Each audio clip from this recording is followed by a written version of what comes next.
toujours parler français à nos enfants, mais même s'ils ont attrapé l'anglais dehors, ils ont été dans les écoles désignées, puis après ça, ils ont été à l'école française. Ils ont été un peu nos cobayes, là, parce que pour les trois plus jeunes, ils ont connu la mise sur pied de l'école du Soleil à Gravelbourg. Ils étaient étudiants quand cette école-là était mise sur pied, commençait l'école à ce moment-là. Tandis que les deux plus vieux, ils n'ont pas connu la mise sur pied parce qu'ils ont été dans le système désigné, puis ils ont passé au collège Mathieu. Les enfants ils savent, puis mes petits-enfants savent aussi, ceux qui parlent français, que moi, généralement, là, c'est en français que je m'adresse aux autres points. Avec grand-papa, c'est en français. Avec grand-papa et grand-maman, c'est en français.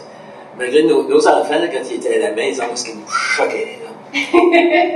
La maison, c'était en français, ça, c'était sûr, certain. Là, les amis qui étaient francophones appelaient, puis je sais pas si c'était les autres qui répondaient. Est-ce que Christian est là, est-ce que Marianne est là, est-ce que Geneviève est là, tu sais.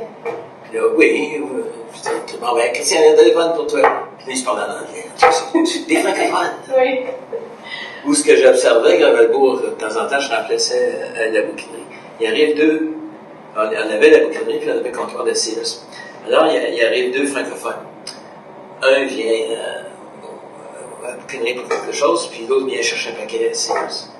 Alors, il parle à moi en français, il parle à Pauline en français, puis là, il se tourne entre eux autres. Il parle en anglais.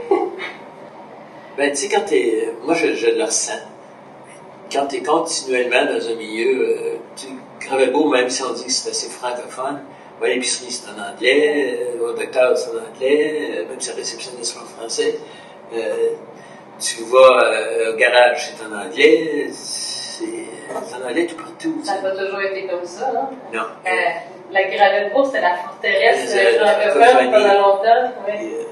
Alors, à force d'entendre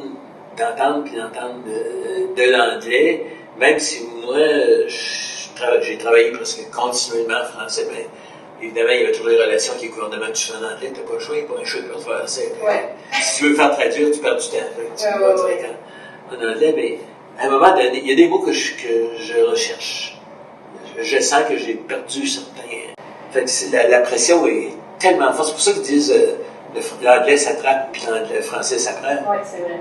Parce que c'est comme d'avoir un orage sur le dos, puis tu l'as le lendemain, puis tu l'as le surlendemain, puis tu l'as après.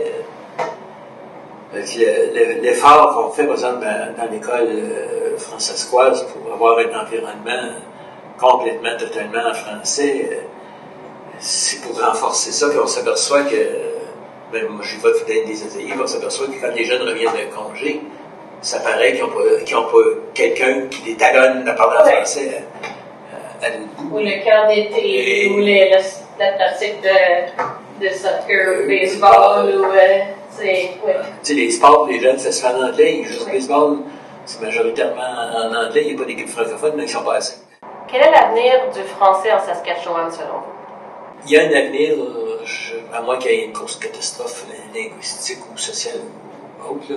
Je pense qu'il y a un avenir ici comme il y en a dans les autres provinces, sauf que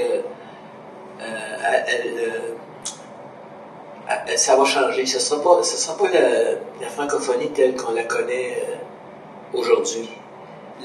Déjà, le visage de la francophonie change. Le fait de l'immigration, c'est en train de changer énormément. On n'aurait jamais...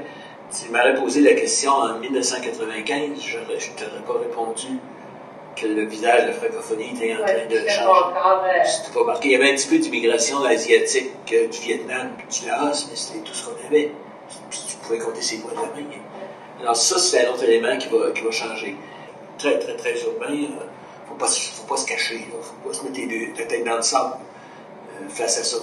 Parce que les gens s'arrivent dans les centres urbains. L'immigration, c'est connu. Les gens s'installent dans les villes parce qu'il y a plus de services, plus de possibilités en arrivant.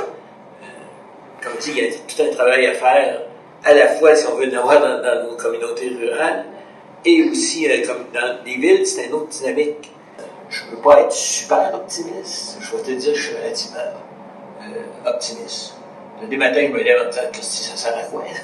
Je ne cacherai pas. Mais en général, je me dis, ouais, ça vaut la peine. C'est pourquoi est-ce que je m'inscrirais comme président de l'UTECT ou siège de la Société historique? Pourquoi j'irais enseigner de la danse traditionnelle à des jeunes que je ne suis pas sûr qui sont là. Peut-être qu'il y en a une qui va dire, ah oui, je me souviens avec un monsieur qui était venu, on avait fait ça, puis là, c'est ça qu'ils font chez nous à soir, dans le pays de famille. Je suis certain qu'il y en a une qui va s'en souvenir, mais est-ce que les 30 que j'ai travaillé avec, bon, je ne suis pas certain, mais c'est pas grave. Même juste un, c'est beaucoup